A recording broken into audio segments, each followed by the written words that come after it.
슬슬 배가 고파지는 시간이 다가오니 점심 막 2배 먹고 오신 분 계세요? 네, 삼겹살 굽고 막 네, 주지 끓이고 너무 부러워요. 네, 이 시간대도 너무 부러운 사람입니다. 우리 말씀이 이제 저희가 금식하는 거는 진짜 물론 점심 먹고 나면 오후 세션에 졸리기 때문에 또 그렇지만 안 먹어도 졸리긴 하잖아요, 그죠? 네. 안 먹어도 졸려요, 그냥 몸이 이제 약간 하이버네이트 되면서 에너지를 아껴야 되니까. 근데 이 말씀 자체가 우리 신명기에 나온 것처럼 하나님 말씀이 만나와 같이 정말 하나님께 우리에게 주신 양식이기 때문에 우리가 이제 먹는 거를 음식을 먹는 거를 잠깐 스탑하고 하나님의 말씀을 먹는 거에 집중하는 거예요. 그리고 나서 이제 음식이 준비되어 있으니까 그 말씀을 먼저 듣고 그 말씀을 들은 우리 영이 먼저 채워진 상태에서 우리 몸도 같이 말씀을 같이 함께 들은 나의 영적 동료들과 먹고 마시는 그게 이제 딱 출애굽기 시내산의 어떤 모습이었습니다. 그래서 그런 걸 좀 본따서 같이 함께 음식을 하면서 하고 있는데 너무 잘하고 계시고 우리 옆에 분에게 한번 격려합시다. 잘하고 있습니다. 여기까지 오신 것만 해도 훌륭하고 우리 얼마 남지 않았습니다. 네. 한 1시간 정도 같이 말씀 듣고 또 마지막 시간에 좀 중보기도 같이 하는 시간이 있는데 같이 좀 그렇게 기도하는 시간 좀 가지면서 오늘 마무리를 할 것 같고요. 네, 그리고 우리 식사를 같이 하도록 할 겁니다. 네, 우리 로마서 16장 25절로 27절.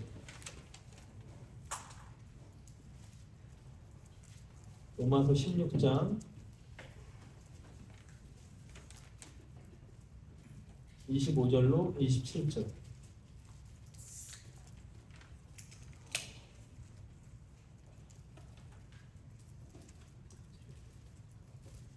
나의 복음과 예수 그리스도를 전파함은 영세 전부터 감추어졌다가 이제는 나타나신 바 되었으며 영원하신 하나님의 명을 따라 선지자의 글로 말미암아 모든 민족이 믿어 순종하게 하시려고 알게 하신 바 그 신비의 계시를 따라 된 것이니 이 복음으로 너희를 능히 견고하게 하실 지혜로우신 하나님께 예수 그리스도로 말미암아 영광이 세세에 무궁하도록 있을지어다. 아멘. 믿어 순종하게 하시려고 복음을 전하셨대요. 그냥 우리가 당연히 예수 믿어서 천국 가는 걸 생각하죠. 예수 믿어서 하나님 자녀가 되는 겁니다. 근데 제가 말씀드린 것처럼 그 믿음이라는 거의 정의가 나는 데피니션을 이렇게 생각하고 있는데 하나님은 따를 수 있는 거예요. 그렇죠? 듣는 것에 대해서도 나는 이거를 듣는 거라고 생각했는데 하나님은 그 듣는 것에 대한 정의가 완전 다르실 수 있는 거예요. 듣고 믿고 순종하는 게 하나라고 했습니다. 성경에서. 이거 하나예요. 하나님 보시기에 이거 하나예요. 그래서 순종이 없으면 믿는 건가 아닌 건가? 아닌 거야. 순종이 없으면 안 믿는 거예요. 순종이 없으면 하나님 말씀 들은 것도 아니고 믿는 것도 아닙니다. 야고보서 2장 26절 보겠습니다. 히약벳에서 약입니다. 우리 성경의 거의 뒷부분에 있어요. 야고보서 2장 26절.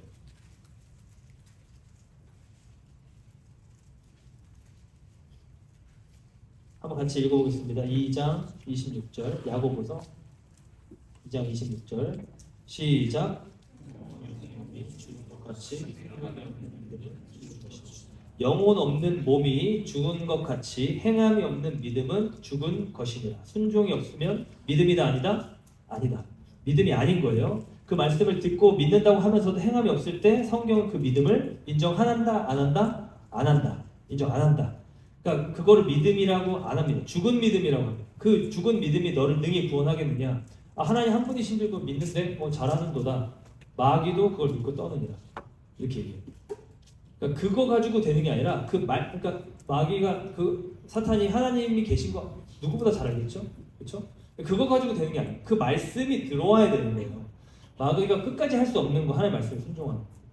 그러니까 하나님의 백성의 정체성은 그 하나님의 말씀을 듣고 믿어서 순종하게 되는 거예요. 마태복음 7장 21절 우리 아까 봤죠? 나더러 주여 주여 하는 자마다 천국에 들어갈 것이 아니요 다만 하늘에 계신 내 아버지의 뜻대로 행하는 자라야 들어갑니다.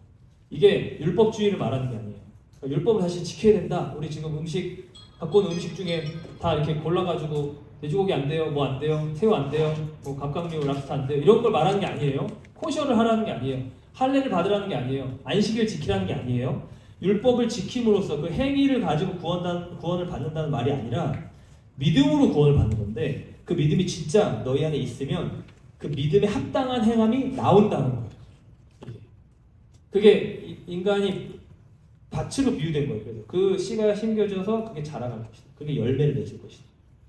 그 열매를 내가 사과 열매를 맺는 사람만 천국 간다 했을 때 사과가 내 안에 없어. 사과를 막 만드는 거예요. 찰흙으로 빚고 그림을 그리고 플라스틱을 만들고 저 사과 있습니다. 그건 사과가 아니야. 사과 씨가 심겨져서 사과 나무가 자라서 그 열매가 나오고 그게 사과야 하는 거.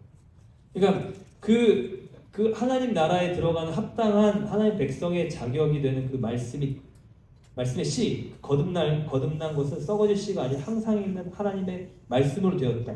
그건 우리 안에 들어온 거고, 이걸 제대로 받으면, 그걸 믿으면, 믿음으로 결부시켜서 내 걸로 만들면 거기서 그 열매가 맺혀지기 시작한다.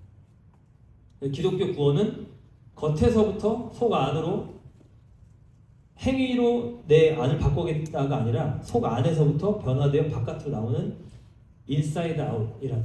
바리새인들은 이거를 정반대로 하고 겉에를 번지르르 하고 회칠한 무덤이라고 했잖아요. 무덤인데 회를 칠한 무덤이 아닌 것처럼.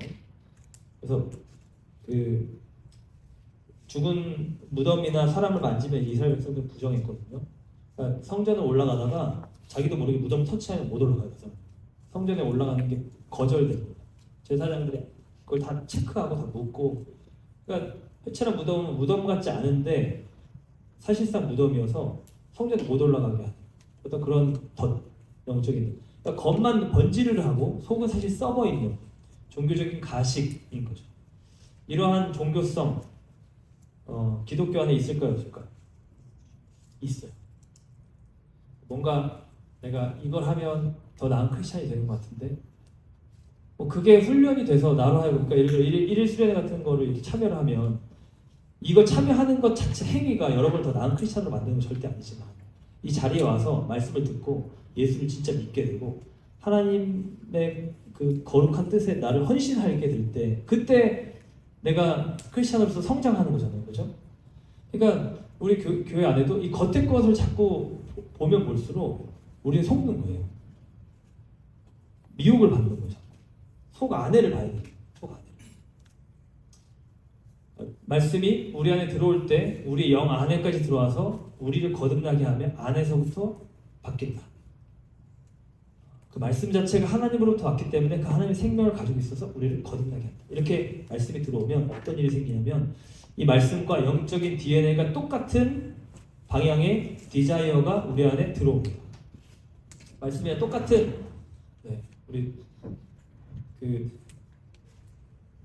다들 허리를 막 이렇게 뒤틀고 보시는 분들이 너무 불쌍해가지고 제가 왔다 갔다 할게요. 그러니까 말씀이랑 똑같은 그 디자이어가 내 안에 들어와요. 나는 한 번도 그 말씀을 지키고 싶지도 않았고 상관도 안 했는데 그 말씀이 내 안에 들어와가지고 이쪽으로 자꾸 가게 합니다.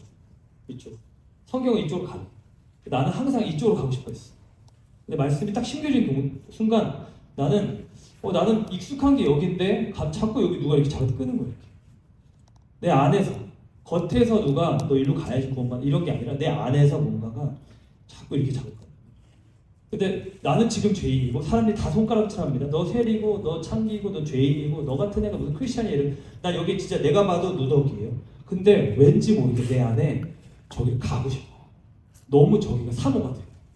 내가 너무 저 하나님의 그 거룩한 거 내가 감히 만질 수 없지만 난 저기를 너무 원하게 됐어. 여기 옛날에 죄를 원해 죄 가운데 살았는데 죄 가운데 이 죄를 원하는 자는 죄 가운데 죽는다고 했어요. 근데 죄 가운데 있을지라도 죄를 원하지 않고 저 하나님 나라 거룩한 나라를 원하면 그 속 안에서부터 이게 자라서 지금 내가 더럽지만 그 하나님께 가까이 나아갈 때 그 빛 가운데 들어가면 들어갈수록 그 빛으로 말미암아 내가 어떻게 된다? 밝아진다. 깨끗하게 된다. 그러니까 깨끗하여지는 것은 누구로 말미암는 거다? 주로 말미암는 것이다. 주님의 말씀이 나를 잡아 끌어서 이게 하나님의 능력이고 하나님의 구원의 계획입니다. 죄인들을 건지시는. 마태도 다 그렇게 건진 거예요. 주인 어거스틴도 그렇게 건진 거예요. 그 말씀에 낚여서 사람이 낚이는 거예요. 말씀에 낚여서 그 말씀에 의해서 끌려서 내 안에 들어와 버렸어요. 그 영적인 어떤 DNA가 하나님 말씀이 궁금하고 하나님 말씀 알고 싶고 하나님 말씀 따라가고 싶어. 근데 내 안에 여전히 그 죄의 소욕이 습관이 있어서 이걸 나를 막 잡아 당기고 너 못 가게 여기서 막 밑에서 지하에서 발붙잡고 잡아 당기는 거예요. 너 절대 하나님 너 같은 죄인이 무슨 하나님 나라의 일꾼이라고 너가 무슨 하나님 자녀라고 잡아 당기는 거 막 잡아 당기서 절대 못 간다. 근데 그때 이 말씀이 내 안에 들어오는 만큼 즉 말씀이 살아서 자라가는 만큼 이 말씀의 권세가 이 죄의 권세보다 강하다? 약하다? 강하다. 이 복음의 권세가 이거를 치는 거예요. 그거를 시편에서는 철장 권세라고 철로 된 장으로 질그릇을 부수는 것처럼 부술 거예요. 그러니까 이 복음이 들어오기만 하면 말씀이 내 안에 들어오기만 이걸 내가 믿어서 난 지금 도저히 믿을 수 없는 상태인데 믿어. 도저히. 나는 지금 75세인데 지금 애를 낳을 수 없는 상태인데 너를 통해서 큰 민족을 만들 거야. 너의 자녀들이 하늘의 별처럼 많을 거야. 바다의 모래처럼 많을 거야. 믿을 수 없는 상태인데 믿어. 그러니까 아브라함과 같은 믿음으로 아브라함은 자식을 얻었지만요. 아브라함과 같은 믿음으로 기독교 역사 속에 수많은 사람들이 죄를 이긴 거예요. 내가 빠져나갈 수 없을 거라고 생각하는 중독을 이긴 거예요. 내가 이룰 수 없을 것 같다고 생각하는 그 하나님의 부르심을 이긴 거예요. 나는 그게 안 되는데 난 지금 장애가 있는데요. 나는 지금 너무 가난한 집에 태어나서 제대로 된 교육을 못 받았는데요. 그런 사람들이 얼마나 많아요. 간증을 들어보세요. 그런 사람들이 하나님의 말씀에 완전 붙잡히면 하나님이 결국은 그 일을 이뤄가시죠. 그게 하나님의 말씀에 똑같은 방향의 그 디자이어가 들어오는 이걸 성령의 소욕이라고 바울은 표현합니다. 한마디로 하나님의 뜻을 따라가고 싶은 하나님 더 신뢰하고 이 하나님을 정말 순종하고 싶은 이 거룩한 갈망. 내가 가다가 넘어져. 익숙하지 않으니까 나는 항상 여기서 생각해보면 항상 기어다니는 사람이 어느 날 일어나서 걸어라 예수님 말씀하셔서 걷기 시작하는데 항상 기어다녔어요. 그러면 걷다가 익숙하지 않으니까 넘어지겠죠? 넘어지면 어떻게 되겠어요? 넘어지면 기어가겠죠. 그죠? 그러니까 자기에게 익숙한 걸 그냥 하는 거예요. 어린아이 키워보면 그런 게 나오잖아요. 걷다가 자꾸 넘어지면 아프고 까지고 상처나고 그러니까 아파서 안 걸으려고 안기려고 해요. 근데 결국은 그렇게 넘어지고 엎어지고 까지고 깨져도 그 하나님의 말씀을 진짜 따라가고 싶은 그 갈망이 내 안에 있어서 그 말씀이랑 나를 묶어버리면 결국은 걸어가는 거예요. 결국 일어서는 거예요. 이게 믿어 순종하는 모습입니다. 성경에는 순종이 너무너무 중요해요. 왜냐하면 믿음의 증거. 믿음으로 구원받는다? 근데 그 믿음을 내가 점검을 해봐야 될 거 아니에요. 나 철석까지 믿는 줄 알고 하나님 앞에 딱 갔는데 내가 널 모르겠는데 이러면 이제 곤란하니까 그 믿음을 계속해서 점검하고 나 자신도 점검하고 그 안에서도 서로도 점검하고 이거에 대해 설교도 해야 돼요. 그러니까 이 믿음의 증거로서 딱 나타나는 게 순종이기 때문에 이 순종이 성경 안에서 너무너무 중요한 거예요. 내가 구원받았다는 하나님의 자녀가 되었다는 그 증거예요. 내가 지금 어느 쪽으로 꽂히는가, 하나님 쪽으로 쏠려 있는가, 계속 가고 넘어질지라도 또 계속 그렇게 하다 보면 순종이 한 포인트라도 나온다고요. 한 포인트. 그렇게 그 순종이 진짜 순종이에요. 바리새인들처럼 이걸 가식으로 만들어가지고 하면 그거는 아무리 쫙 그게 있어도 사실은 다 가짜 순종이고 진짜 순종은 하나님 말씀이 살아나서 내 안에서 성령이 역사하셔서 이거를 하게 하실 때 너무 하기 싫어. 근데 그걸 딱 이기고 한 포인트 딱 하고 쓰러졌어. 여기까지가 끝인가 봐. 여기까지가 끝인가 봐. 할 수 있어요? 그런 생각 얼마나 많이 하는데 우리가 그죠? 저 여기까지인 것 같아요. 저 도저히 안 돼요. 그럼 그때 뭐가 필요하냐? 다시 말씀이 임하고 다시 성령으로 말씀이 살아나는 게 임하면 갈 수 있어요. 왜냐? 내가 여기서 여기까지 온 거 내 힘으로 온 거 아니에요. 말씀으로 온 거거든요. 말씀이 다시 오면 다시 갈 수 있어요.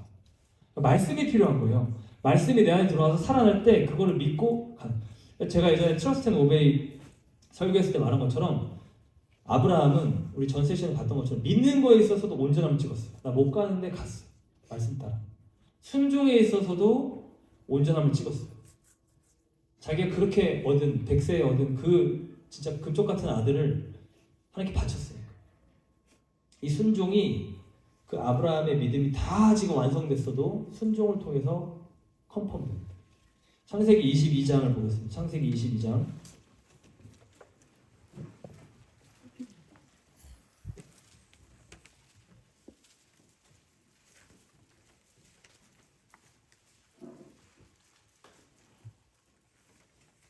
(22장) 1절로 13절이에요. 제가 쭉 읽을 테니까 따라오세요.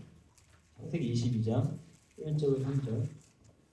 지금 어떤 상황이냐면 아브라함에게 이삭이 주어졌습니다. 그 이삭을 약속의 자녀로 지금 받았어요. 기적같이. 그리고 나서 이제 대략 한 10몇 년이 지났다라고 학교도 말합니다. 그 시간이 이제 지나고 나서 1절에 보면 그 이후에 하나님이 아브라함을 시험하시려고 그를 부르시되 아브라함아 하시니 내가 여기 있나이다.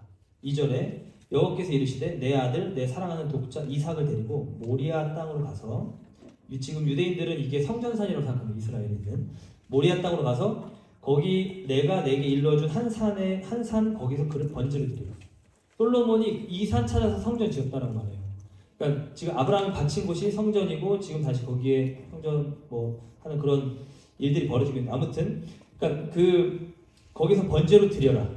3절에 아브라함이 아침에 일찍이 일어나 나귀의 안장을 지우고 그 두 종과 그 아들 이삭을 데리고 번제에 쓸 나무를 쪼개어 가지고 떠나 하나님이 자기에게 일러주신 곳으로 가더니 제3일에 3일 동안 이제 간 거예요. 눈을 들어서 그곳을 멀리 바라본지라.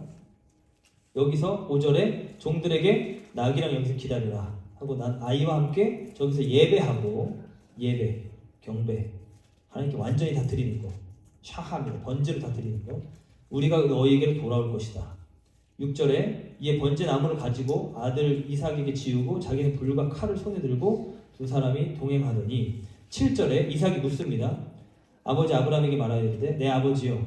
그가 이르되 내 아들아 내가 여기 있노라. 이삭이 이르되 불과 나무는 있거니와 번제할 어린 양은 어디 있나이까. 8절에 아브라함이 이르되 내 아들아 번제할 어린 양은 하나님이 자기를 위하여 친히 준비하시리라 하고 두 사람이 함께 나아가서 하나님이 그곳에 일러주신 곳에 도착합니다. 거기서 제단을 쌓고 나무를 버려놓고 이삭을 결박하여 그 나무 위에 놓습니다. 그리고 손을 내밀어 칼을 잡고 그 아들을 잡으려고 했을 때 11절에 여호와의 사자가 하늘에서부터 그를 불러 이르시되 아브라함아 아브라함아 하시는지라. 아브라함이 이르되 내가 여기 있나이다. 12절에 사자가 이르되 그 아이에게 내 손을 대지 말라. 그에게 아무 일도 하지 말라.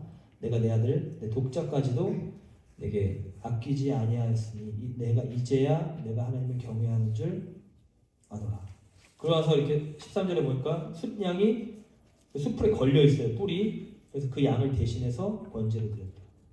14절에 그 땅의 이름 여호와 이레라고 하였으니 오늘날까지 사람들이 이르기를 여호와의 산에서 준비되리라 하더라. 우리 잘 아는 내용이죠. 그죠? 여기서 이제 순양이 예수님인 거예요. 예수님을 상징하는 거예요. 네.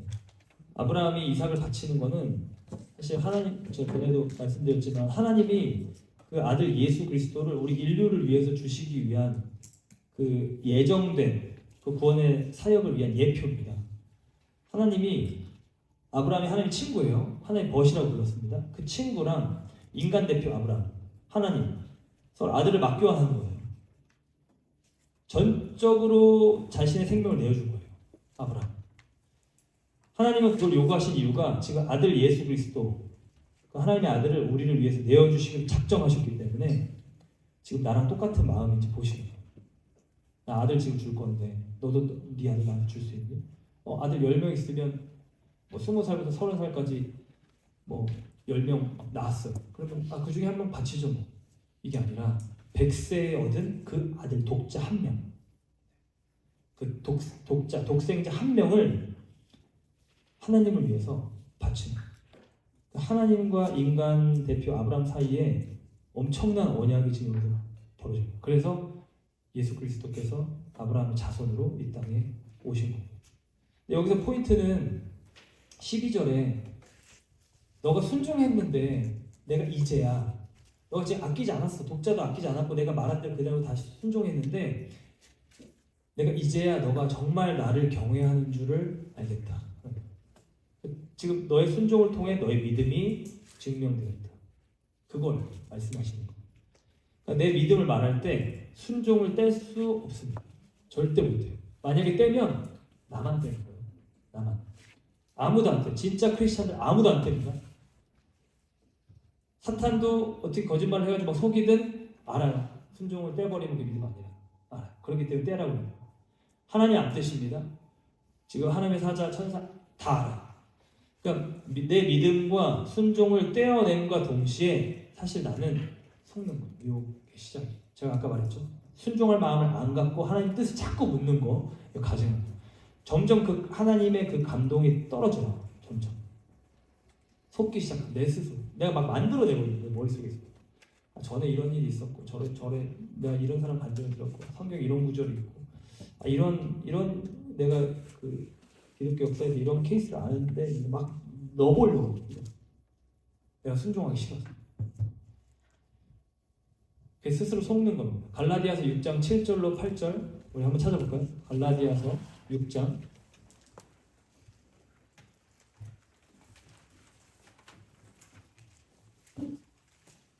신약이고 고갈앱 찾으면 됩니다. 고갈앱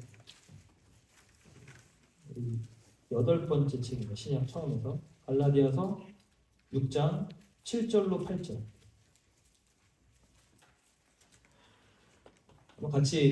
한번 다 같이 읽어볼게요. 시작. 스스로 속이지 말라. 하나님은 업신여김을 받지 아니하시나니 사람이 무엇을 심든지 그대로 거두리라. 자기 육체를 위하여 심는 자는 육체로부터 썩어질 것을 거두고 성령을 위하여 심는 자는 성령으로부터 영생을 거두리라. 그러니까 내가 지금 믿는다고 하지만 실제로 심는 게 뭐냐 이거예요. 내가 정말 말씀에 순종을 심고 정말 하나님의 헌신을 심고 그 믿음을 진짜 산 믿음을 심으면 그걸로 인해 영생을 거둘 거고 그렇지 않으면 못 거는 거예요. 걷겠지 설마. 스스로 속지 말라는 거예요. 그런 일 없다는 거예요. 믿음과 순종을 떼어낸과 동시에 속기 시작합니다. 만물이 그 결산 받으실 이의 눈앞에 벌거벗은 것 같이 다 속지 않고 드러날 것이다. 결국은 하나님의 말씀을 듣고 믿어 순종하는 것이 성경이 말하는 결론입니다. 결론. 순종하지 않을 때는 무엇이 오는가? 말씀 그대로 어차피 말씀 다 그대로 이루어지거든요. 말씀 그대로 심판이 오는 거예요. 신명기 28장, 29장, 30장에 나오는 순종할 때 받는 복, 순종하지 않을 때 받는 저주가 있는데 그냥 말씀 그대로 이루어집니다. 열왕기상, 열왕기하, 역대상, 역대하 이 왕정 역사는 뭐대로 벌어지는 거냐면 신명기대로 벌어지는 거예요. 신학적으로 신명기 사관을 갖고 있다 이렇게 말해요. 신명기에서 말한 그대로 벌어지는 거를 왕들의 역사를 통해 보여주는 거예요. 우리 인생은 어떻게 벌어지는가? 하나님의 말씀을 따를 때와 따르지 않을 때의 총합으로 벌어지는 거예요. 부르심이 이루어지고 부르심이 꺾이고 부르심이 이루어지고 부르심이 꺾이고. 예레미야 6장 19절에 이렇게 말씀합니다. 땅이여 들으라. 내가 이 백성에게 재앙을 내리리니 이것이 그들의 생각의 결과라. 그들이 내 말을 듣지 아니하며 내 율법을 버렸음이라. 요한복음 12장 48절에도 이렇게 말합니다. 나를 저버리고 내 말을 받지 아니하는 자는 심판할 리가 있으니 곧 내가 한 그 말이 마지막 날에 그를 심판하리라. 주님께서 하신 그 말씀 그대로 우리에게 벌어질 때, 그 약속 그대로 우리에게 벌어질 때 한쪽에는 하나님 구원이 임하고 한쪽에는 하나님 심판이 임하는 거예요. 그러니까 순종을 하지 않을 때는 무너지는 거고 무너짐이 심하니라. 내가 들은 말을 듣고 그 위에 그걸 행하는 자는 그 위에 집을 지은 자 같아서 창수가 일어나고 막 파도가 쳐도 괜찮은데 이 말을 듣지 않고 순종하지 않는 자는 모래 위에 지은 사람 같아서 파도가 일어나고 바람이 불 때 그 무너짐이 심하니라. 이 무너지는 모습이 된다. 순종할 때 복과 은혜, 불순종할 때 화와 저주. 이 두 가지를 모세가 신명기 끝자락에 너희 이스라엘아 너희 앞에 이 두 개를 놓는다. 너희가 오늘 택해라. 이대로 그대로 될 건데 너 어느 걸 원하는지 너 택해라. 순종할 때 복과 은혜를 주십니다. 얼마나 복을 주시는가. 신명기 28장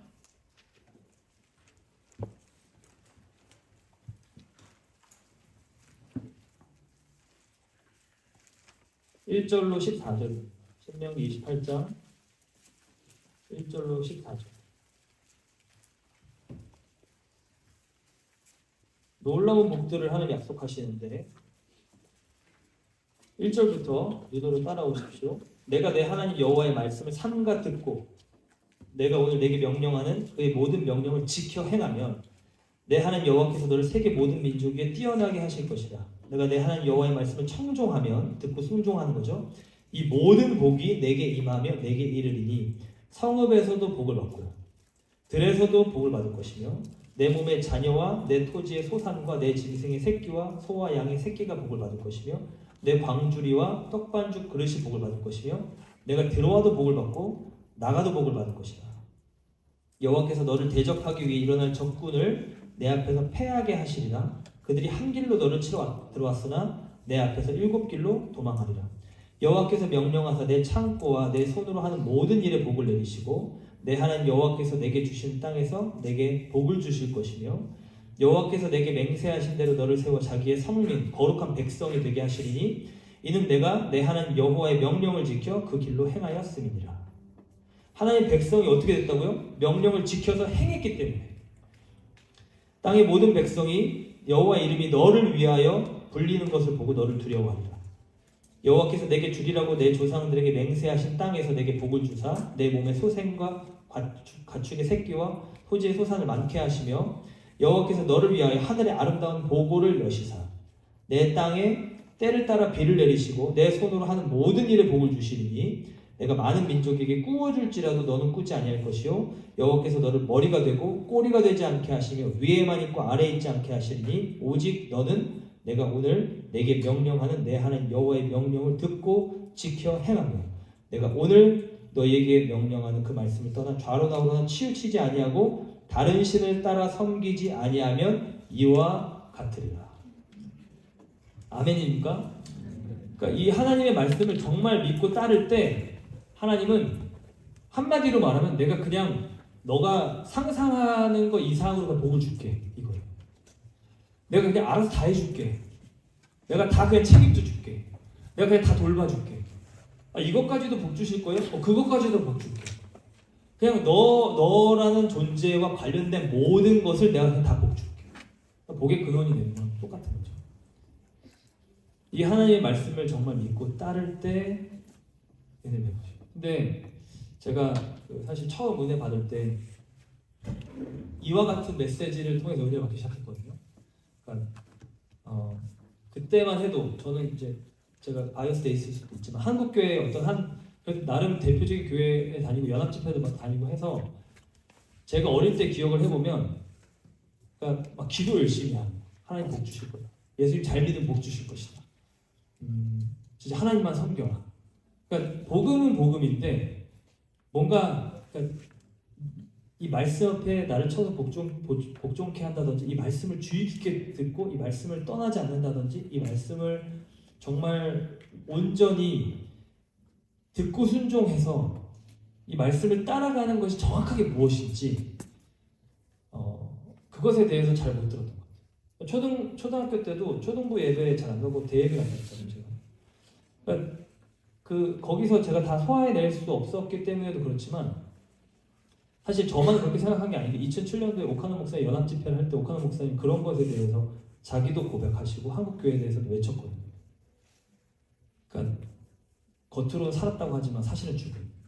그러니까 믿는다고 믿음의 열심을 엄청 내고 막 철야하고 기도하고 금식하고 난리를 하는데 사실 그 안에 정말 말씀을 깊이 따르는 그 무언가가 다 있는지 그것이 어떻게 보면 교회 사역의 초점이어야 되는데 그게 안 됐다. 그러니까 잠언에 이런 말씀이 있어요. 사람이 귀를 돌려서 율법을 듣지 아니하면 그의 기도도 가증하니라.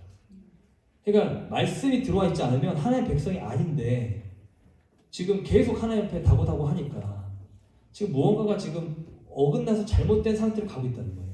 네. 그러니까 제가 이 부분, 지금 이 말씀 앞에 순종하는 거, 이게 하나님의 백성이라는 것을 받으면서 2006년도에 이거를 깨달으면서 거기서 사실상 그 회개의 의미를 다시 한번 느끼게 돼요. 회개가 그냥 저 이거 잘못했고 이런 정도가 아니라 근본적으로 말씀을 싫어하고 말씀을 떠나고 싶어하고 내 마음대로 하고 싶어하는 이거 있죠, 이 중심. 이거를 말씀으로 그냥 다루는 거예요. 이거.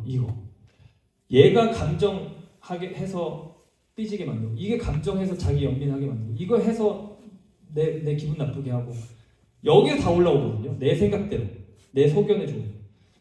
이거를 꺾어버리는 그 나름의 한 그 스테이지가 그때 제 인생에 벌어지면서 이 하나님의 은혜들이 임하기 시작한 거예요. 그러니까 이 하나님의 말씀을 정말 믿고 따를 때 우리가 이 영적 어떤 그 본질이라고 해야 될까? 이 영이라고 해야 될까? 이 마음이라고 해야 될까? 이거를 우리가 가지고 들어갈 때 하나님께서 우리에게 은혜를 베푸시는 거예요. 그래서 제가 그런 곳만 찾아다녔어요. 그런 말씀을 하는 곳, 그런 교회, 그런 분들 가서 막 소위 빨대 꽂고 배운다고 그러죠. 막 배우고 내가 진짜 제대로 한 건지 피드백 받고 물어보고 기도도 받고 막 같이 나눌 때 물어보고 질문하고 그렇게 해서 그것들을 이제 막 받고 그걸 처음 해준 사람이 어떤 형이 한국에 있었던 형인데 갑자기 미국에 저희 집 찾아와가지고 그때 전기도 새로운 아파트에 이제 아직 들어오지 않을 때 전기도 안 들어와 있을 때인데 우리 촛불 켜놓고 한 열흘 정도 저희 집에 같이 모험가가 갔는데 촛불 켜놓고 성경 놓고 제 룸메이트랑 그 형이랑 또 우리 지금 우리 시애틀에서 사역 잘하고 있는 친구 있어요. 그때 이제 목회자 후보생이어서 거기도 은혜 사모임 4시서 모여가지고 밤새 학기 초니까 뭐 숙제도 없고 시험도 없고 성경을 밤새 이렇게 여기 찾아서 읽고 여기 찾아서 읽고 말씀 듣고 여기 찾아서 읽고 말씀 듣고 그렇게 한 몇 시간씩 5시간 6시간 그렇게 하고 기도하고 그렇게 하면서 이게 이제 눈을 뜬 거예요. 제가 이 형이 갑자기 우리 집에 찾아온 거예요. 근데 그때부터 물론 그 전부터 이제 전초 증상이 있었지만 그 형이 저한테 와서 해준 말씀의 핵심이 뭐냐면 너 말씀 듣고 순종해야 돼 이거예요. 이게 핵심. 이게 당연히 아는 건데 이거를 말씀을 막 다 찾아가면서 아주 무시무시한 말씀의 그 마음에 막 이렇게 막 따끈따끈따끈한 불이 붙는 것 같아. 그리고 막 어쩔 줄 모르겠어. 내가 말씀 듣고 순종을 했다고 하는데 그게 너무 어설프고 너무 어줍지 않고 하나님의 이 말씀의 기준에 봤을 때 내가 너무너무 모자른 것 같은. 그래서 거기에 확 돌이키면서 은혜들이 이제 갑자기 그 불순종으로 인해서 못 얻은 은혜들이 그냥 그때 부어지고. 다니엘서 9장 4절 보겠습니다. 다니엘서 9장 4절. 에겔단입니다. 에겔단. 다니엘서 9장 4절. 다니엘은 구약의 거의 뒤쪽에 있어요. 에겔단은 다닐 때 9장 4절에 이렇게 되어 있습니다. 기록되어 있습니다. 내 하나님 여호와께 기도하며 자복하여 이르기를 크시고 두려워할 주 하나님 주를 사랑하고 주의 계명을 지키는 자를 위하여 언약을 지키시고 그에게 인자를 베푸시는 이시여. 이게 다니엘이 알고 있었던 하나님이에요. 하나님은 어떤 하나님이냐면 크고 두려워할 하나님인데 그분은 주를 사랑하고 주의 계명을 지키는 자를 위해서 약속하신 걸 지키신대요. 그리고 인자, 헤세드, 은혜를 베푸신대요. 이걸 순종을 하면 이 은혜를 경험하는 거예요. 순종을 하면. 신명기 5장 10절을 보면 우리가 잘 아는 말씀입니다. 하나님을 사랑하고 그 계명을 지키는 자에게는 천대까지 은혜를 베풉니다. 천대까지. 아까 우리 떡반죽 그릇 이렇게 그냥 지금 동시대에서 이 스코프로 익스트림. 그냥 지금 이 같은 시대에서도 그냥 끝까지. 이 것뿐만 아니라 지금 내 아들까지, 내 손자까지, 내 천대까지, 여기도 끝까지. 이 은혜를 알고, 이 은혜를 받고, 이 은혜를 누리는 삶이 진짜 복된 삶이에요. 이거 성경 이 눈으로 한번 보세요. 이제 지금부터 올해 우리 말씀으로 딥다이브 할 텐데 이 눈을 한번 보세요. 말씀을 듣고 믿고 지키는 거, 이거의 기준을 쭉 보면 아주 일관된 기준이 성경 안에 나와 있어요. 종교, 제사, 번제 뭐 막 드리는 거, 그거를 희생 엄청 하면 하나님 은혜 주신다? 아니에요. 제사 드려라, 뭐 제사 이렇게 드려라 이런 내용들이 있지만 오히려 반대되는 말 되게 많아요. 너 제사 이제 그만 드려. 나 이 피에 이제 취했어. 나 그 향에 나 이제 역겹다. 내가 원하는 거는 이거야. 그 말씀하신 그 이거가 뭐냐면 내 말을 듣고 내 계명을 지키는 거, 내 뜻을 알고 그걸 행하는 거. 그거 없이 지키는 제사, 번제, 뭐 엄청나게 드리는 예물 필요 없어요. 하시는. 그러니까 하나님을 사랑하고 그 계명을 지키는 자, 따르는 자, 마음을 다해서, 뜻을 다해서, 목숨을 다해서 내 심령 깊숙한 곳부터 하나님을 따르고 싶은 그 거룩한 열정과 헌신이 올라와서 그 하나님을 그렇게 구하고 그 말씀 들을 때 따라가는 그 사람에게 하나님이 정말 상상할 수 없는 은혜를 줄게 하시는 거예요. 내가 그 너의 인생을 진짜로 기대해 이렇게 하시는 거예요. 너의 인생 완전히 내가 사로잡아서 내 은혜 가운데 평생 머물게 해줄게. 너 자녀도, 너가 갖고 있는 모든. 그러니까 그 사람이 아브라함이에요. 그 사람. 그리고 그런 사람이 다윗이었어요. 다윗은 이걸 알았어요. 기가 막히게 이걸 적어놓습니다. 시편 40편에. 시편 40편에 여기 진짜 놀라운 사람인데 진짜 하나님 마음을 기가 막히게 합니다. 시편 40편 6절로 8절. 내 마음은 합한 자라고 했죠. 하나님이 다윗에게. 다윗은 내 마음 알아. 이렇게 하시는 거예요. 시편 40편 6절로 8절에 6절부터 보면 주께서 내 귀를 통하여 내게 들려주시기를 제사와 예물을 기뻐하지 아니하시며 번제와 속죄제를 요구하지 아니하신다 하시니라. 그때 내가 말하기를 내가 왔나이다. 나를 가리켜 기록한 것이 두루마리 책에 있나이다. 8절에 나의 하나님이여 내가 주의 뜻 행하기를 즐기오니 주의 법이 나의 심중에 있나이다 하였나이다. 주의 법, 토라죠. 다윗의 때는 토라, 모세오경을 말하는 건데요. 그 말씀이 우리가 아까 읽은 이 신명기 말씀이 내 심중에 있나이다. 지금 제사, 예물, 뭐 번제, 속죄제 지금 다 굉장히 이거 이스라엘 백성이 목숨 거는 겁니다. 제사는. 근데 예배와 관련된 거고 지금 하나님 만나기 위해서 이걸 했을 때 너 날 만날 거야라고 레위기에 계속 말씀하신 건데 하나님 만나기 위해서 굉장히 중요한 요소들이라서 이스라엘 백성들이 이 겉에만 치중할 때 야 제사 드려야지, 야 예물 드려야지, 지금 뭐 하는 거야 이렇게 할 만한 그런 건데 그 하나님을 만나고자 할 때 가장 중요한 것이 이게 아니라 이 주의 법이 내 안에 있어서 그거를 행하기를 즐거워하는 이거. 이 행함 있는 산미들, 내가 진짜 이거를 하고자 하는가, 이게 있는가 없는가, 이게 제일 중요해요. 이게 하나님 찾으시는 예배고, 그렇기 때문에 우리가 교회에서 드리는 예배랑 삶에서 드리는 이 살아가는 예배랑 떨어진 게 아닐 거예요. 주의 법이 내 안에 있고 내가 주의 뜻을 행하기를 즐거워하는 상태로 찬양할 때 그 찬양도 하나님 받으시는 거고 그 예배도 하나님 받으시는 거고 그 상태로 일상을 사는 거예요. 그래서 하나님이 다윗에게 그 영원한 등불 언약을 주시고 아브라함에게도 언약 주셨지만 다윗에게도 등불, 다윗의 집에 영원히 이 등불이 꺼지지 않겠다. 다윗을 통해서 메시아가 오겠다는 것입니다. 결국은 우리 그 마태복음 1장에 보면 아브라함과 다윗의 자손, 예수 그리스도의 계보라 이렇게 나오잖아요. 그죠? 아브라함과 다윗의 그 믿음 있죠? 그 주의 법도를 즐거워하고 주의 말씀을 그대로 내가 여기에 내 목숨 겁니다 하는 그 사람들을 통해서 하나님 나라는 이어지는 거고 그 사람을 통해서 메시아는 오는 거고 지금도 그 사람들을 통해서 예수 그리스도가 증거되는 거고 그 사람을 통해서 하나님이 높아지시고 하나님의 뜻이 이루어지는 거예요. 그것이 하나님 백성들의 모습이다.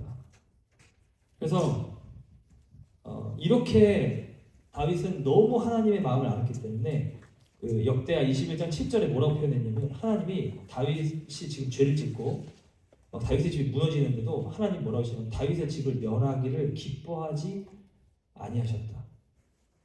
그러고 그렇게 하고 싶어하지 않으시는 거예요. 어떻게? 이게 놀라운 하나님과의 관계입니다. 그 사람이 잘못을 했는데 하나님 봐주시려고 어떻게든 봐주시려. 자식이니까 그런 거예요, 그죠? 어떻게든 어떻게 돌이켜라 말해서 이거를 내가 어떻게든 그걸 끊어지지 않게 해줄게. 히브리서 10장 5절로 10절에서도 똑같은 말합니다. 히브리서 10장 5절로 10절에서도 똑같은 말.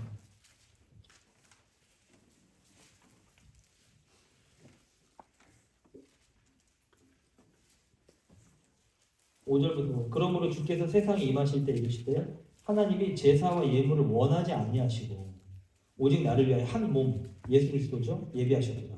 번제와 속죄제는 기뻐하지 아니하시나니 7절에 이에 내가 말하기를 하나님의 보시옵소서 두루마리 책에 나를 가리켜 기록된 것과 같이 하나님의 뜻을 행하러 왔나이다 하셨느니라.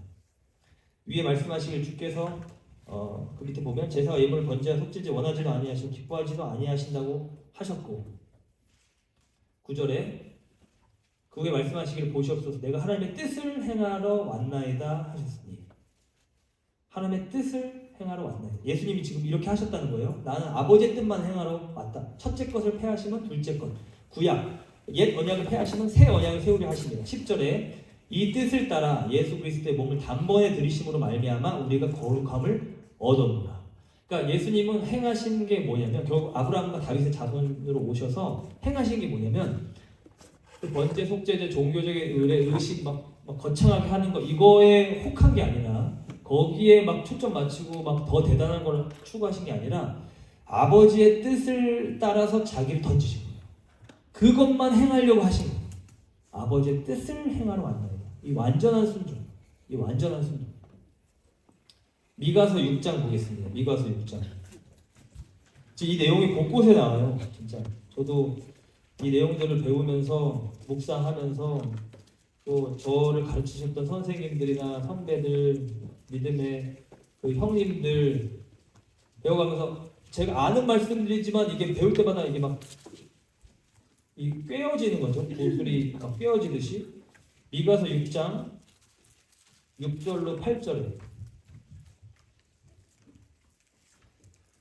유명한 말씀이죠. 미가서 옵연미 구약의 뒷부분에 있어요. 내가 무엇을 가지고 여호와 앞에 나아가며 높으신 하나님께 경배할까? 내가 번제물로 1년 된 송아지를 가지고 그 앞에 나아갈까? 여호와께서 천천의 순양이나 만만의 강림. 그러니까 그냥 예배로 겉의 형식으로 끝장입니다. 끝장. 막 우리 둘로스 예배하는 그런 모습을 생각해 보면 막 10,000명, 10만 명씩 모여서 예배드리는 거예요. 막 대단한 그런 음향 시설 다 갖다 놓고 막 화려한 조명과 뒤에 막 그 비주얼 나오면서 하는 거예요. 그런 걸 기뻐하실까? 내 허물을 위하여 내 맏아들, 그러니까 내 죄 때문에 희생의 끝장을 보는 거예요. 내 맏아들, 내 영혼의 죄로 말미암아 내 몸에 열매를 드릴까? 그게 아니라 8절에 사람아, 주께서 선한 것이 무엇임을 내게 보이셨나니, 즉 선한 것, 하나님께 받으실 만한 것 무엇임을 내게 보이셨나니 여호와께서 내게 구하시는 것은 오직 정의를 행하며 인자를 사랑하며 겸손하게 내 하나님과 함께 행하는 것이 아니냐.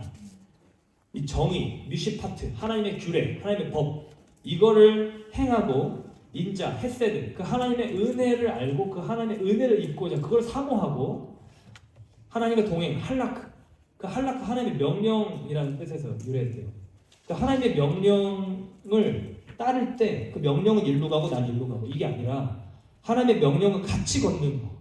이거를 듣고 쉐마하고 이걸 샤마하고 이걸 샤마를 하고 이걸 순종할 때 이게 하나님 앞에서 너 나와 동행했다는 말. 아모스에 보면 이런 말을 합니다. 두 사람이 뜻이 같지 않은데 어찌 동행하겠습니까? 그러니까 하나님 뜻 내 뜻 다르면 우리 동행 못하는 거 하나님과 내 뜻이 같아져야 주의 뜻 행하기를 내가 기뻐합니다. 내 심중에 주의 법이 있나이다 라고 할 때 우리가 주님과 동행할 수 있는 거예요. 그렇게 동행하는 거예요. 사람아 선한 것이 무엇임을 내게 보였는데 그것은 하나님의 규례를, 하나님의 법도를 행하고 하나님의 은혜를 사모하고 사랑하고 그 은혜를 받고자 하고 그리고 하나님과 그 하나님의 뜻과 일치돼서 하나님과 동행하는 이게 하나님 앞에 지극히 선한 것이다. 이게 하나님 받으실 만한 것이다. 이게 하나님 찾으시는 것이다. 그 사람이 하나님 만난다는 거예요. 그 사람의 모든 것이 예배가 된다는 거예요. 그 사람의 인생의 모든 것이 다 너무 믿음이어서 여기 봐라. 이 인생 봐라. 이 인생이 바로 나를 믿는 인생이다. 이렇게 하나님께서 인정하신다는 거예요. 이게 진짜 하나님의 사람들의 모습입니다. 그래서 우리가 하나님의 말씀을 대할 때 순종을 기본 자세로 하지 않고 그걸 빼버리고 말씀을 대하는 거. 이건 아까 말한 것처럼 가증한 거예요. 디도서 1장 16절에 그들이 하나님을 시인하나 말로는 나 하나님 믿어요. 시인하나 행위로는 부인하니 가증한 자요.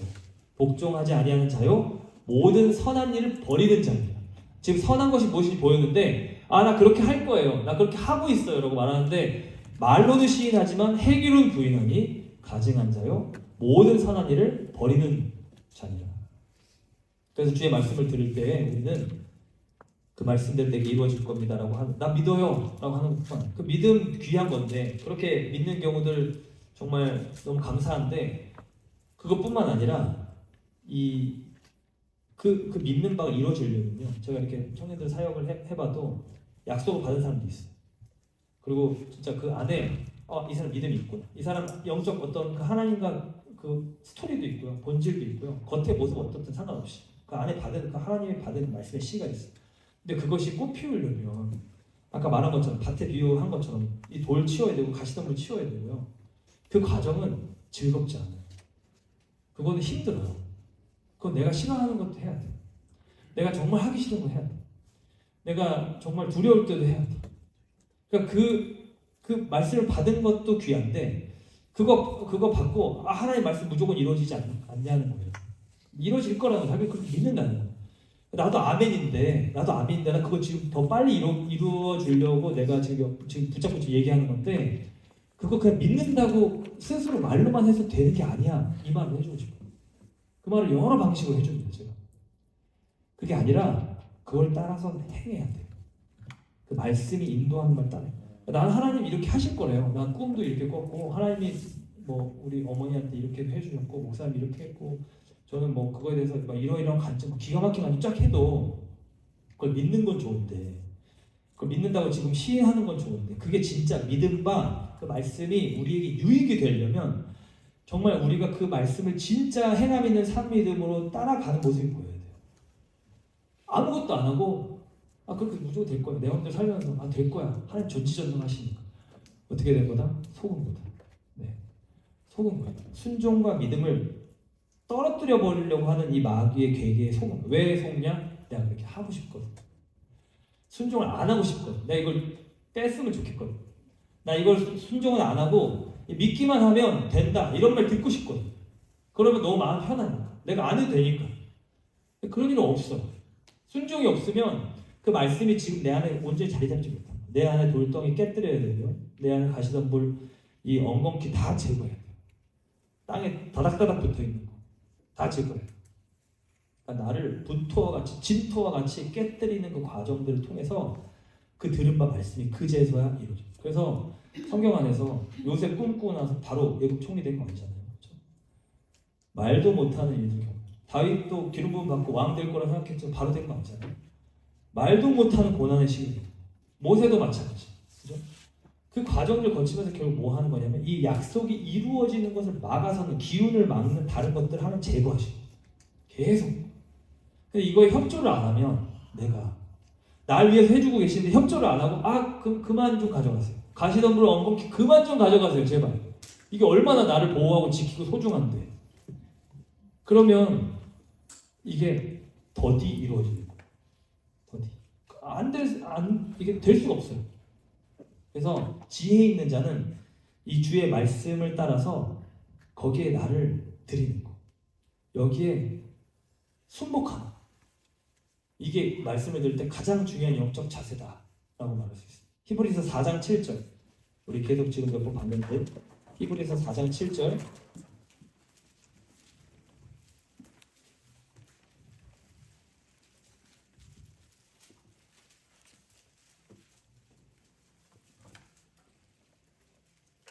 오늘 너희가 그의 음성을 듣거든 너희 마음을 완고하게 하지 말라. 가운데 있죠? 우리 3장 7절에 똑같은 말씀이 있어요. 3장 7절로 한 장 앞으로 가볼게요. 그러므로 성령이 이르신 바와 같이 오늘 너희가 그의 음성을 듣거든 광야에서 시험하던 날에 거역하던 거다. 순종을 안 했다는 거예요. 너희 마음을 완고하게 하지 말라. 거기서 너희 열조가 나를 시험하여 증언하고 40년 동안 나의 행사를 보았느니라. 그러므로 내가 이 세대에게 노하여 이르기를 그들이 항상 마음이 미혹되어 내 길을 알지 못하는도다 하였고 내가 노하여 맹세한 바와 같이 그들이 안식이 들어오지 못하리라 했다. 그러니까 지금 마음이 미혹돼서 주님의 길을 몰라. 그러니까 주님의 길이 딱 보여야 되는데 그거는 필연적으로 자기를 부인하는 길이고 필연적으로 내가 깎아지는 길이고 내가 낮아지고 주님이 높아지시는 길이에요. 세례 요한의 길. 근데 이걸 가고 싶지 않으니까 스스로 속이는 거예요. 괜찮아, 될 거야. 하나님 전능하신데 하나님 이루시겠지. 다 그렇게 하는 것 같지 않던데 계속 이 뿌려가지고 죄를 이거를 혼탁하게 만드는 거예요. 명확하게 그 사람들은 말씀을 깊이 볼 수가 없습니다. 말씀을 깨달을 수도 없어요. 그런 마음으로. 지식은 쌓이겠죠. 이런 스토리 저런 스토리. 근데 말씀이 정말 와서 나를 교훈과 책망과 바르게 하는 의로 교육하기 유익하고 나를 뚫고 지나고 나를 막 달달 볶으려면 기본적으로 하나님 내 말씀 이 말씀이 내 마음에 있기를 원합니다. 내가 지금 내 모든 거 기본 지금 계산 다 내려놓고 지금 제가 뭐 할까요? 이 아주 단순하지만 근본적인 순종의 자세를 할 때 주의 말씀이 우리에게 이루어지는 거예요. 그러지 않으면 갈 수가 없어요. 네, 갈 수가 없어요. 그래서 오늘 이 음성을 들으면 완고하게 하지 마라. 완고하게 하지 마라. 이건 항상 오늘 들립니다. 우리 신명기 아까 우리 28장 마지막에 봤을 때도 오늘 너에게 이 말을 한다. 지금 오늘 이 말씀도 오늘 그의 음성을 듣고 이 결단은 항상 오늘 해야 돼요. 오늘. 내일로 미루면 된다 안 된다? 안 된다. 원리가 그래요. 영적 원리가. 만나의 원리와 같이 오늘 나에게 주시는 이 말씀 못 먹으면 그 말씀에 이제 가는 거예요. 내일 또 하나님이 은혜 가운데 또 자비하시니까 노하기를 더디하시니까 인애가 크시니까 주실 수 있지만 그 계속 내가 내 살 깎아먹는 거예요. 사실 한마디로. 오늘 나에게 말씀하실 때 그거를 받아야 돼요. 왜냐하면 하나님은 항상 오늘만 말씀하세요. 오늘만.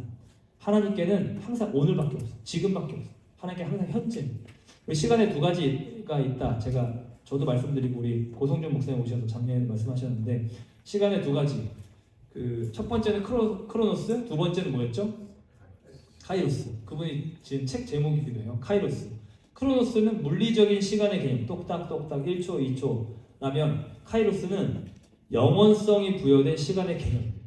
그러니까 뭐라고 말할 수 있냐면 하나님의 현재성이 나타나는. 제가 사실 요즘에 이제 갈라디아서는 우리 이번 학기 보겠지만 다음 학기에 제가 창세기를 생각하고 있어가지고 창조를 좀 파야겠다. 그래가지고 여러 책들을 이제 주문하고 요즘은 이제 하반기를 미리 읽고 있는데 재원호 교수님이라고 이분이 알게 됐어요. 책을 내신 거를 몇 년 전에 내신 것 같은데 하여튼 제가 이번에 알게 됐는데 서울대 물리천문학부에 이렇게 있는 분인데 그분 책을 읽으려고 사면서 강의도 한번 찾아서 들었어요. 근데 이런 이야기를 하시더라고요. 뭐라고 하시냐면 빛은 1초에 30만 킬로미터를 간다 하시면서 이 빛의 속도는 절대성, 유일성을 갖는다. 그러니까 속도가 빨리 가면 갈수록 우리 물리학 전공 누구죠? 네. 상대성 이론에 의해서 시간이 이제 점점 더 줄게 되는데 느리게 가게 되는데 만일 빛 가운데 있다고 가정을 한다면 우리가 그럴 수 없지만 물리적으로 빛 가운데 있다고 가정을 하면 시간은 점점 천천히 가다가 어느 정도까지 천천히 가느냐? 아예 정지된다. 빛 가운데 있어요. 이거를 영원한 현재라고 부릅니다. 이 영원한 현재에는 세 가지가 뭉쳐 있는데 뭐가 뭉쳐 있는? 과거, 현재, 미래 세 점이 하나 뭉쳐 있는 거예요. 그러시면서 역사상 내가 빛이다라고 말씀하신 분이 계시더라. 누구예요? 하나님이에요. 하나님. 우리 요한일서 1장 5절에 보면 곧 하나님은 빛이시라 이렇게 표현했어요. 요한일서 1장 5절에. 요한복음 8장 12절에 예수님도 이렇게 말씀하셨습니다. 나는 세상의 빛이니. 이 시공간 물질 세계 안에서 비물질성, 절대성, 영원성을 지닌 이 빛이 이 빛이. 그러니까 하나님께는 이 빛 가운데 계신 빛이신 하나님께는 과거, 현재, 미래가 있지 않은 거예요. 항상 현재만 있는 거예요. 시간이 멈춰 있는 거예요. 시간을 초월해 계신 거예요. 이거를 이 재원호 교수님은 지금 2025년도에 2023년도 제가 그 영상을 봤던 것 같은데 그렇게 말씀하셨지만 4세기에 이런 얘기를 한 사람이 있습니다. 과학자는 아니고 신학자가 아까 봤던 그 톨레렉에 듣고 회심했던 그 어거스틴, 히포의 어거스틴이 이 사람이 이런 말을 했습니다. 하나님의 영원성은 우리가 시간이라고 규정한 시간이 가진 성질이 아닌, 우리가 시간이라고 생각하는 그 성질이 아닌 어떤 다른 성질을 가진 시간, 즉 무한하게 분산되며 미래에서 다가와 현재를 거쳐 과거로 부단히 흘러가는 성질이 아닌 그와는 다른 성질을 가진 어떤 시간이다. 그러면서 베드로후서 3장 8절 주님의 세월은 불과 한 날, 하루가 천년 같고 천년이 하루 같다 이렇게 얘기했잖아요.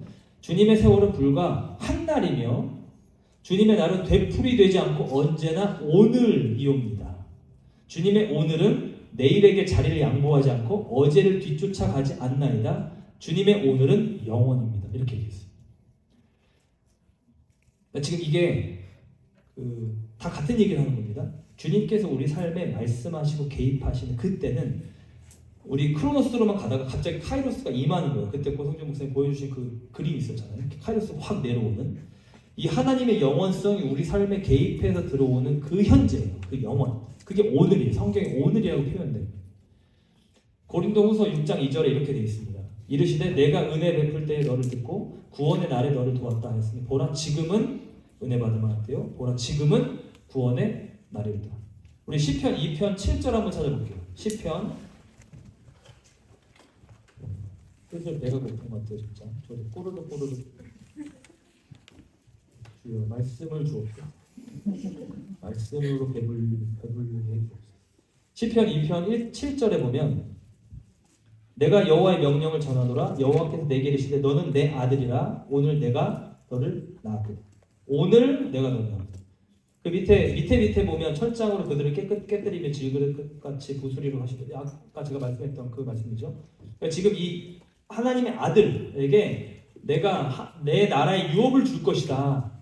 너가 이 세상의 권세, 죄의 권세를 깨뜨릴 것이다. 이게 지금 아들 예수 그리스도에게 하신 말씀이지만 이 하나님의 약속이 그리스도 예수 안에서 우리에게 뭐가 돼요? 성취되는 거예요.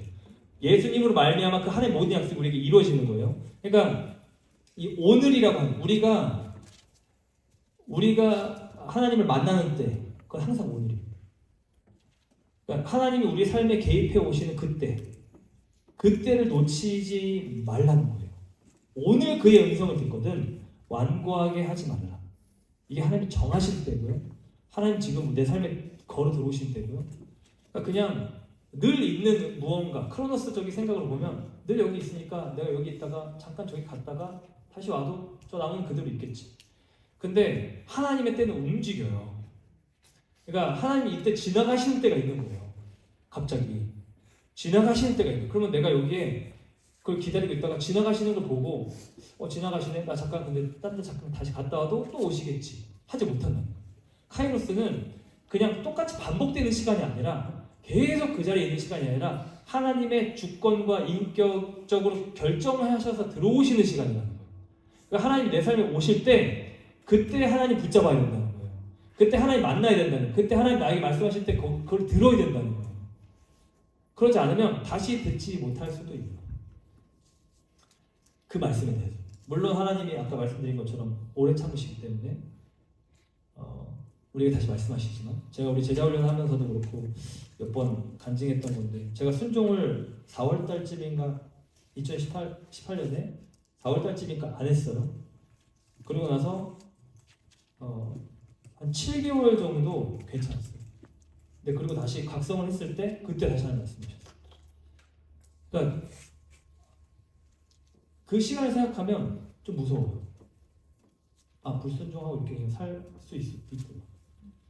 그때를 놓치면 하나님이 말씀을 안 하시고 홀드하시는 거예요.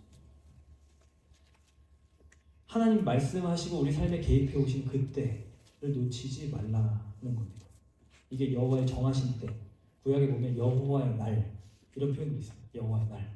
이게 그 사상이 여호와의 날 신학, 여호와의 날 사상인데 한마디로 하나님께서 역사의 어느 순간에 결정적으로 개입을 하셔서 악을 심판하시고 의인들을 구원하시는 역동적인 심판과 구원의 날을 가리킵니다. 우리에게도 마찬가지예요. 심판과 구원이 같이 와요. 말씀을 딱 하실 때 지금 죄가 이렇게 죄를 팍 찔르신 거예요. 하나님이 너 지금 이거 회개해라. 저한테도 그러시대요. 이거 회개해라. 이거 돌이켜라. 내 뜻 아니다. 그때 그 내 죄에 대해서는 하나님의 심판이 들어오는 거예요. 확 드러내요. 이거를 내가 떼내면 사는 거예요. 그 구원을 누리는 거예요. 역동적으로 하나님께 들어오시는 날. 말라기 3장 16절 우리 한번 보겠습니다. 말라기 3장 16절 17절 학습 마지막입니다. 말라기 3장 16절 17절 18절 우리 아까 봤던 16절 이어서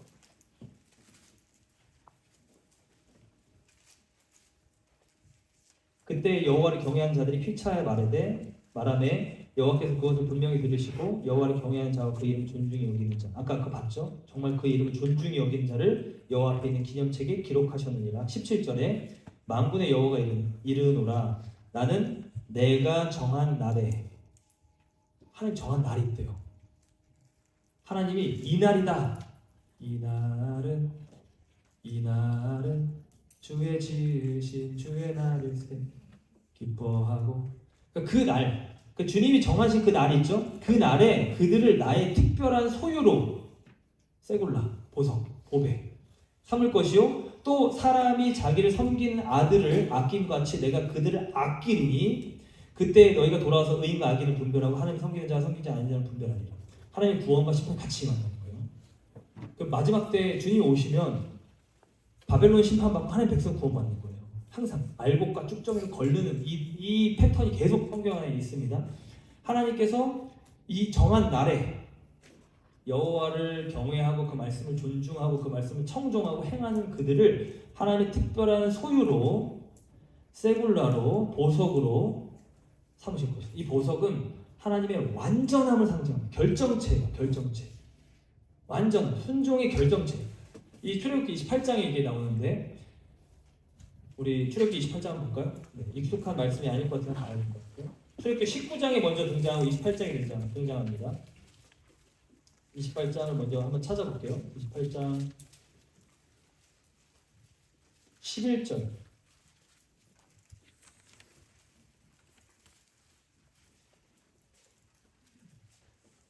28장 11절 딱 찾아 놓으시고 제 말을 들으세요. 19장에 하나님께서 약속을 맺으실 때 너가 내 말을 듣고 내 명령을 지키면 모든 민족 가운데 너가 내 소유가 되겠고 하셨어요. 이스라엘에서 약속하신 거예요. 그거는 내 가장 특별한 가장 보석이야 이런 뜻이에요. 근데 그 말씀을 하시고는 28장에 다시 말씀하시는데 11절로 21절에 이 보석에 대해서 말씀하시는데 보석을 새기는 자가 도장에 새김같이 아예 그냥 인을 치는 겁니다. 인을 치는 겁니다. 너는 이스라엘의 아들들의 이름을 그 보석에 새겨서 금태에 물리고 그 두 보석을 에봇의 두 어깨바지에 붙여서 이스라엘 아들들의 기념 보석을 삼되 아론이 여호와 앞에서 그들의 이름을 그 두 어깨에 메워서 기념이 되게 할지며 너는 금으로 태를 만들고 순금으로 녹금처럼 사슬을 따서 그 사슬을 그 태에 닿을지라. 밑에 쭉 내려가 보면 15절, 16절, 17절, 18절, 19절, 20절 다 보석들이 막 나옵니다. 그리고 21절에 보면 이 보석들은 이스라엘의 아들들의 이름대로 12이라 보석마다 12지파에 한 이름씩 도장을 새기는 법으로 새기고. 여러분 제사장의 복장을 본 적 있으세요? 그림에서? 일단 기본 천을 입는데 무슨 색깔 천을 입죠? 무슨 색? 크게 얘기해 주세요. 이건 좀 어려울 수 있어요. 주로, 그러니까 뭐 여러 가지 흰색도 있고 한데 주로 색깔이 있어요. 주로. 힌트를 드립니다. 네, 파란색이에요. 푸른색을 입어요. 약간 이런 색이에요. 청록색, 푸른색. 근데 그 파란색을 입고 그건 이제 하늘을 상징합니다. 하나님. 거기에 가슴에 금태로 정사각형 흉배를 붙입니다. 정사각형. 정사각형은 여러 곳에 나옵니다. 일단 계시록에 새 예루살렘 성이 내려올 때 그 모양이 정사각형이에요. 정사각형은 완전함을 상징합니다. 완전. 이렇게 저렇게 치우치 못, 한쪽으로 치우치 못, 좌로우로 치우치 못, 공의로움, 공정함, 완전. 그 성막을 짓는데 그 성막의 지성소가 무슨 모양일까요? 정사각형. 똑같아요. 똑같아. 그러니까 이 보석을 그 하나님의 완전한 그 약속의 판에 새기는 거예요. 이들이 그러니까 우리가 보석이 되는 거. 내 이름이 하나님의 보석에 새겨지는 거. 나라는 존재가 하나님의 보석과 같이 완전히 인을 쳐서 지울 수 없도록 아예 그냥 기념책에 기록하는 거. 이게 마지막 때에 하나님께서 약속하신 거. 지금 출애굽기에 나온 말이 우리 계시록을 한 번 더 가볼게요. 요한계시록 21장에 요한이 이것이 어떻게 이루어지는지 그 성취를 보는데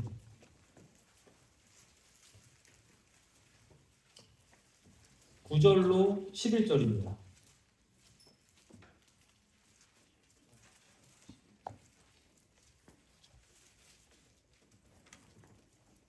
요한계시록 21장 9절로 11절. 7 대접을 가지고 마지막 7 재앙을 담은 7 천사 중 하나가 나왔다. 지금 재앙이 다 끝났어요. 이제 내게 말하여 이르되 이리 오라.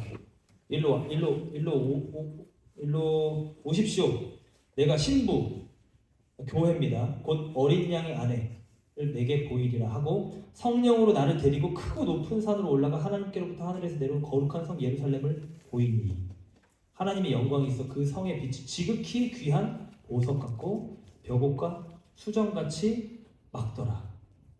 그러니까 이들은 뭐냐면 하나님의 말씀이 오늘 들릴 때 그 말씀을 듣고 존중하고 청종하고 순종한 자들이 하나님의 특별한 소유가 되어서 하나님의 백성으로 영원토록 하나님과 함께 거한다. 여기가 어린 양의 아내라는 거예요. 여기가 신부라는 거예요. 이게 하나님 자녀라는 거예요. 이게 나의 친구라는 거예요. 내 가족이라는 거예요. 그러니까 보석이 될랑말랑 하다가 내려가고 될랑말랑 하다가 내려가고 결국은 사실 탄소 아니에요. 그죠? 다이아몬드 탄소잖아요. 근데 그게 그냥 탄소로 만든 다른 그냥 되는 게 아니라 정말 다이아몬드 같은 벽옥과도 같은 수정과도 같은 어떤 그런 보석같이 되려면 우리 작년에 우리 1일수련회 때 나눴던 것처럼 그 높은 열과 압력이라는 어떤 그 고난과 환난 그 가운데 믿음을 지키면서 그 믿음이 계속 더 정결해지고 거기서 하나님의 뜻을 쫓아가고 그 반복되는 믿음의 과정을 통해서 그 사람이 그게 어떤 그 사람의 많은 삶의 그 믿음의 흔적이 딱 그 결정체로 딱 남아있는 거예요. 하나님 말씀을 듣고 믿고 순종했다. 이 사람은 하나님의 보석이에요. 세골라 특별한 나의 소유다. 영원토록 내 집에 있게. 아예 그냥 새겨서 내 가슴판에 새겨서 붙이겠다. 거기에 내가 그 사람의 이름을 새기겠다. 이게 하나님의 자녀들의 모습입니다. 순종할 때 그 사람을 하나님이 보석과 같이 배우시고 그냥 이렇게 할 거예요. 믿는 거는 좋은 시작인데 그 이후에 오는 그 불로 연단하여질 그 환란, 그 금을 재련하는 그 과정들을 거치면서 하나님 앞에 믿음으로 끝까지 나아가는 거예요. 그때 그 사람이 그 순종했을 때 받는 그 모든 하나님 나라의 기업과 은혜와 복과 내가 지금 상상할 수 없는 복을 줄게. 내가 너를 모른다라고 절대 할 수가 없다라고 말하는 그 하나님의 완전한 소유된 그냥 소유가 아니라 소유 중에서 가장 소유, 특별한 소유, 다 내 거지만 모든 세계가 다 내게 속하였지만 너는 내가 특별히 소유하는 내 소유라고 부를게. 내 세골, 내 보석이라고 부를게 하는 그 한 사람이 되는 겁니다. 여러분 어떻게 사모함이 생기십니까? 네. 이게 여러분을 향한 하나님의 말씀이에요. 초청이에요. 내 사랑하는 자야, 내 사랑하는 아들아, 내 사랑하는 딸아, 내가 너를 지극히 사랑한다. 내가 너를 향한 계획이 있다. 너를 향한 나의 목적이 있다. 내가 너를 우연히 지은 거 아니고 우연히 창조한 거 아니고 너를 이 땅에 보낸 목적이 있다. 너가 내 말을 듣고 내가 말하는 그 말씀하는 말을 따라서 오면 그것을 온전히 듣고 믿고 순종해서 내 앞에 서면 너는 나에게 있어서 정말 특별한 보석, 소유가 될 것이다. 제가 아까 말했던 그 4월달 순종 안 하고 이제 땡스기빙까지 갔는데 땡스기빙 가면서 제가 1년의 어떤 과정을 거치면서 각성이 팍팍팍 되기 시작했어요. 근데 그때 아까 말했던 그 거친 형이 시카고에 찾아왔었어요. 찾아와가지고 저한테 막 직원을 날리더라고요. 차를 딱 태웠는데 제가 딱 태웠는데 그 차가 사실 제가 순종하지 않았던 차거든요. 그 차를 몰고 있었어요. 근데 딱 와가지고는 그거 좀 뭐라고는 안 했지만 막 직원을 날려. 효소가 너 정신 차려. 말. 너 지금 하나님한테서 이거 약간 떨어져. 그다음 운전하. 여러 가지 생각이 드는 거예요. 이게 그러니까 지금 순종 안 해가지고 오는데 전반적으로 괜찮아. 하나님 사랑하고 큐티도 말씀 뭐 기도하고 다 사역은 물론 그때 안 했지만 2019년부터 다시 시작했는데 그때 주원이 태어났던 해였거든요. 그때 막 사실 제 그 논문 준비하면서 막 계속 신학책 읽고 하니까 막 은혜만 받고 막 그랬어요. 근데 그럼에도 불구하고 은혜를 주셨던 거예요. 하나님 그냥 그 상태에서 하는데 말 듣고 그 형으로 가고 제가 이제 기도하는데 그 말이 이게 들어와 버린 거예요. 되게 씨앗처럼 이게 막 자라가기 시작한 건지 기도하는데 이게 제가 애매하게 뿌옇게 갖고 있던 거를 형이 와가지고 탁탁 집어주고 가니까 기도만 하면 이게 생겨요. 그래서 제가 그때 형이 얘기했던 거는 다른 거였어요. 다른 거 순종해라. 너 이게 그 정결한 그러니까 하나님 앞에 완전히 선 게 아니면 너 사실 구별되라. 그거였어요. 그 사람들이랑 구별되라. 뭐 연합해서 적당히 사역하고 뭐 이런 거 하지 말고 확실히 구별되라. 그래서 제가 그런 생각을 좀 갖고 있었는데 저도 비슷한 그 것들을 가지고 한국에서 사역을 했었으니까 근데 거기서 지금 마음을 정했어요. 그러고는 이제 하고 기도하는데 하여튼 여러 롱스토리 쇼트로 하면 은혜가 임하기 시작했고 마지막에 하나님이 딱 그 각성을 하기 직전에 저한테 말씀하셨던 거는 사실 그 4월달에 순종 안 했던 거 그거를 너가 돈 손해 보더라도 굉장히 힘들고 귀찮더라도 사람들한테 뭐 놀림을 받고 설득하기 힘들더라도 아니 뭐 어떤 일을 당하더라도 그거는 그래 그거 맞아 근데 너 그거 가지고 내 말씀에 순종 안 할 거야? 딱 그걸 이렇게 저울하시는 것 같았어요. 순종해라. 30분 갈등하고 순종하기로 마음 딱 먹고 이제 제가 운동을 했던 상태여서 그 샤워실에 들어가서 샤워를 하려고 물을 딱 틀었는데 물리적으로는 물이 떨어지지만 순종을 하기로 들어가서 딱 그 하는 그 순간에 진짜 영적으로도 샤워가 떨어지는 거예요. 물이 위에서 폭포처럼. 근데 그때 하나님 제 마음속에 정말 그 7개월 만에 제 마음을 너무 강하게 해주셨다. 그 순종하라는 거가 마지막으로 하나님 하신 말씀이었어요. 그리고는 7개월 동안 말씀했다가 딱 그때 말씀하시는데 희소가 내가 너를 너무 귀하게 여긴다. 이거였어요. 내가 너를 진짜 귀하게 여긴다. 그 말을 듣고 다시 한번 이제 눈물이 터져요. 왜냐면 저는 한 게 불순종밖에 없고 지금 마지막에 돌이킨 거지. 나는 그렇게 하나님 뜻 사실 말하면서도 불순종했고 내가 어떻게든 그걸 합리화시키려고 안 하려고 어떻게든 막 이리 피하고 저리 피하려고 다 했는데 이런 나를 왜 귀히 여기시는 걸까? 그 사랑에 다시 한번 제가 막 오열하고 진짜 하나님 나에 대해서 오래 참으셨구나. 하나님이 나를 귀히 여기시는 것, 특별한 소유로 우리를 삼아주시는 것 그냥 전적인 하나님 은혜예요. 하나님 사랑. 근데 그것을 내가 순종을 할 때 내 안에 어떤 작은 그 보석의 결정체가 또 형성이 된 거겠죠. 그때 그렇게 되어가는 거예요. 그럼 하나님 그거에 대해서 컨펌을 주시고 여러분 순종이 진짜 이 우리의 믿음의 증거입니다. 순종이 없으면 우리는 뭔가 잘못 가고 있고 그 말씀의 순종이 반드시 필요합니다. 우리 같이 기도했으면 좋겠어요. 정말 내가